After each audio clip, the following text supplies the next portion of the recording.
नमस्कार बंधुरा आपनारा देखছেন voice of Bankura presented by Glamora unisex salon বাঁকুড়ার সেরা ইউনিসেক্স স্যালন। বাঁকুড়ার মর্মান্তিক ঘটনার প্রতিবাদে মানবতার হাত বাড়িয়ে দিল যুবলীগ ও ফরওয়ার্ড ব্লক নেতৃত্ব। গত 6 সেপ্টেম্বর রাতে ওন্দা থানার পুনিশল গ্রামে এক দরিদ্র ফেরিওয়ালা মাইমুর আলী মণ্ডল দুষ্কৃতীদের হাতে আক্রান্ত হন। তাদের দাবিকৃত টাকা না দেওয়ায় নিষ্ঠুরভাবে তার পেটে ও মাথার পেছনে ছুরির আঘাত করা হয়। রক্তাক্ত অবস্থায় মাটিতে লুটিয়ে পড়েন মাইমুর। অভাব অনটনের মাঝে দিন গুজরান করা এই মানুষটির ওপর এমন বর্বরোচিত হামলা গোটা সমাজকে নাড়িয়ে দিয়েছে। আহত মাইমুরের পাশে দাঁড়ালেন যুবলীগ ও ফরওয়ার্ড ব্লক নেতৃত্ব।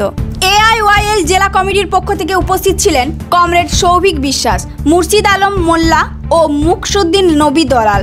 অন্যদিকে সারা ভারত ফরওয়ার্ড ব্লকের জেলা সভাপতি কমরেড জয়দেব ঘোষ ও অগ্রগামী কিষাণ সভার জেলা নেতা কমরেড এসানুর দালাল পৌঁছে যান মাইমুরের বাড়িতে। তারা আক্রান্ত পরিবারের সঙ্গে কথা বলেন, পাশে থাকার আশ্বাস দেন এবং অপরাধীদের অবিলম্বে কঠোর শাস্তির দাবি করেন।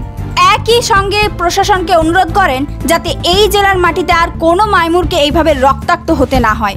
মানবিকতার পরিচয় দিয়ে তারা সামান্য আর্থিক সহায়তাও তুলে দেন আহত মাইমুরের হাতে। আইনত এবং সাংগঠনিকভাবে সর্বদা পাশে থাকার বার্তা দেন নেতৃত্বরা। মাইমুর আলী মণ্ডলের এই ঘটনা আমাদের সমাজের কাছে এক বড় প্রশ্ন ছুড়ে দিয়েছে। অপরাধীরা কি বারবার সাধারণ মানুষের স্বপ্ন ভেঙে দেবে, নাকি একসাথে দাঁড়িয়ে আমরা ফিরিয়ে দেব মানবতার জয়? এই ধরনের গুরুত্বপূর্ণ খবর সবার আগে পেতে আমাদের চ্যানেলটি সাবস্ক্রাইব করুন আর ভিডিওটি শেয়ার করতে ভুলবেন না।